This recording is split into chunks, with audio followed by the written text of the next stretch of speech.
Welcome to the Deep Dive. We're here to unpack complex topics and, well, get you informed fast. Today, we're diving into something really timely, a major shift for the Canadian Armed Forces and National Defense. We're looking at these recent, pretty big announcements, significant funding, policy changes. It looks like a fundamental reshaping of Canada's military, maybe even its place in the world. Dollars, defense, and some surprising alliance talk. Yeah, what's really interesting is how it connects everything, doesn't it? From like a soldier's actual Yeah. pay all the way up to Canada's relationship with its, closest allies.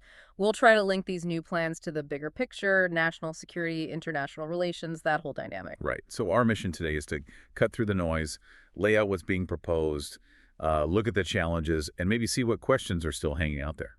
Okay, let's unpack this. So, first off, Prime Minister Mark Carney he has announced a massive injection of funds for defense. We're talking over $9 billion in new funding just over the next 10 months. Wow, 10 months. That's fast. It is. And the big goal here, it seems to be hitting that NATO target, spending 2% of GDP on defense. But they want to do it by April 2026. That's way faster than the old 2030 pledge. It's a radical acceleration. And you have to remember, Canada hasn't actually hit that 2% NATO target since, 1990? Right, exactly. A long time. So yeah, the sudden urgency it's striking. Why now? Carney himself said something like, it's as fundamental as defense. Defense of Canadians? Yeah. You need to act. So framing it as a core necessity. Pretty much. Not just ticking a NATO box, but about sovereignty, security in, a world that's changing fast. Okay, so $9 billion plus. Where's all that money actually flowing? It's not just a lump sum, right? No, definitely not a blank check. Yeah. There are specific targets for investment right away. Like what? Well, for instance, cyber and AI. About $560 million shared between D&D and the Communications Security Establishment, CSE. Bolstering defenses there, integrating AI, makes sense. Yeah, and beyond cyber, there's another $1 billion earmarked specifically for expanding capabilities, existing ones, emerging ones, with a real focus on self-sufficiency, especially up in the Arctic. Okay, Arctic self-sufficiency, that's key. What And else? then there's $844 million just for repairs and sustainment. Fixing the current stuff. Exactly. Keeping the existing equipment and infrastructure actually working, operational readiness. It acknowledges maybe things aren't in the best shape right now. That sounds, well, overdue maybe. But what about the people, the soldiers, sailors, aviators? Absolutely critical. And yeah, the plan includes pretty significant investment in personnel, too. Yes. Well, Defense Minister David McGuinty announced a 20% wage boost for military members. 20%, that's big. It is. Plus improvements in benefits, housing, healthcare, the whole package. And there's also $2.6 billion specifically aimed at recruitment and retention, getting people in, keeping them in. What are the targets there? The goal is ambitious. 71,500 regular force members and 30,000 primary reservists by 2030. They're using things like training allowances, retention bonuses to help get there. Okay, so more people, better paid, better supported. Anything else on the personnel side? Yeah, they also plan to hire 1,400 civilian public servants To do what exactly? to take on support functions, basically. The idea is to free up military personnel to focus on, actual operational stuff. Like a sense on paper. But didn't I hear something about issues hiring those civilians, like bureaucratic hurdles? Yeah, you're right to bring that up. The union, UNDE, has pointed out these really significant delays in getting security clearances for new civilian staff. Cool. So people are just walking away. Apparently, some prospective hires are taking other jobs because it just takes too long. Mm-hmm. So, yeah, even with the money, you've got these classic bureaucratic slowdowns. It really makes you wonder how they'll actually hit those hiring numbers if they can't clear people efficiently. A definite watch point there. Okay, so immediate funding for cyber, sustainment, personnel. But what about the future? Bigger equipment. Right. So while this funding tackles immediate needs, Carney's announcement definitely sets the stage for major future procurements, too. And he's been pretty blunt about the current situation. How blunt? Quoted as saying things like, only one of our 4 submarines is seaworthy. Ouch. Only one. And less than half of our maritime fleet and land vehicles are operational. Wow. Okay, so the need for new kit seems urgent. Definitely paints a picture of equipment needing serious upgrades, maybe putting it mildly. So what's on the shopping list for the future? The government's promised several big things. Self-propelled howitzers for the Army, a fleet of new conventionally powered submarines. Replacing the current ones, presumably the ones that aren't seaworthy. You'd assume so. Also, Canadian-made early warning and control aircraft like AYOCS but domestic, and a new ground-based air defense system.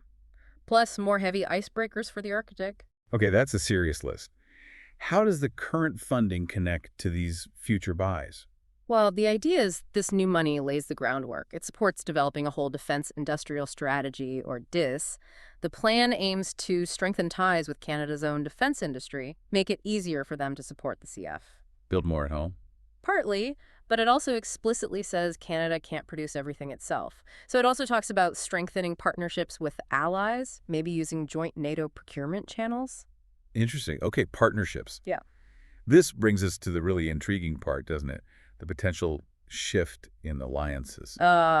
Yes. This is where things get complicated, maybe. Prime Minister Carney has been incredibly direct about Canada's future relationship with the United States. It sounds like a major strategic pivot. He really has. Declaring U.S. dominance a thing of the past, that's strong language. And accusing the U.S. of, what was it, monetizing its hegemony? Yeah, basically saying the U.S. is charging for market access and contributing less relatively to collective security. Wow.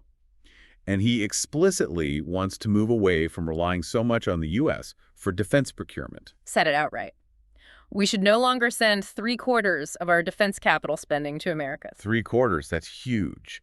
So where would Canada look instead? He mentioned diversifying suppliers to reliable European partners, and specifically hoping to join the ReArm Europe program. That's a massive $234 billion European initiative by July 1st. Okay, so that's a very clear signal towards Europe, away from the U.S. But how does that square with other things we're hearing? Right, this is the geopolitical tightrope walk. Because almost at the same time, U.S. President Donald Trump reveals something quite different. The Golden Dome. Exactly.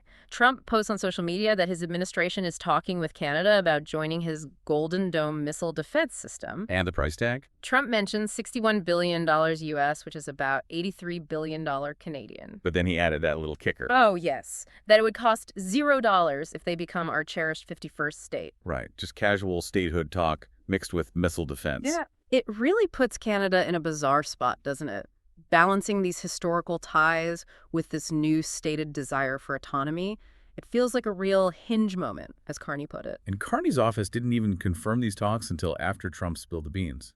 Correct. Which, predictably, led critics to call him a hypocrite, pledging to move away from the U.S. while secretly discussing deeper integration. What was Ambassador Ray's take on Trump's offer? He called it a protection racket. Pretty blunt. And wasn't there a U.S. senator comparing Golden Dome to, like, the Manhattan Project? Yeah, Senator Tim Sheehy compared its scope to the atomic bomb or Apollo, predicting costs in the trillions. Plus, people are pointing out this sounds a lot like Reagan's old Star Wars idea from '83. Which never actually happened because it was too expensive and technically difficult? Precisely. So, yeah, how much of Carney's tough talk is real strategy and how much is posturing, especially with these U.S. talks happening behind the scenes? That really is the multi-billion-dollar question, isn't it? It suggests maybe a complex sort of two-track approach.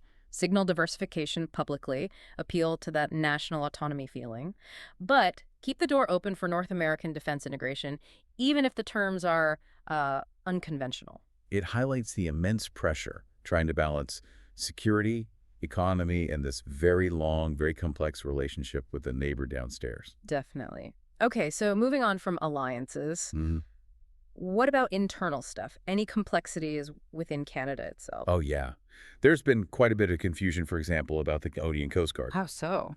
Well, initially, defense officials were adamant it would stay under fisheries and oceans, even though its shipbuilding costs were apparently being counted in defense spending figures. Okay, that sounds odd. But then, just hours after Carney's big speech, the Prime Minister's office reversed course. They did? Yep. Stated that Carney would soon initiate the process of moving the Coast Guard under the Minister of National Defense. For better coordination on security and civilian duties, presumably. That was the reasoning given.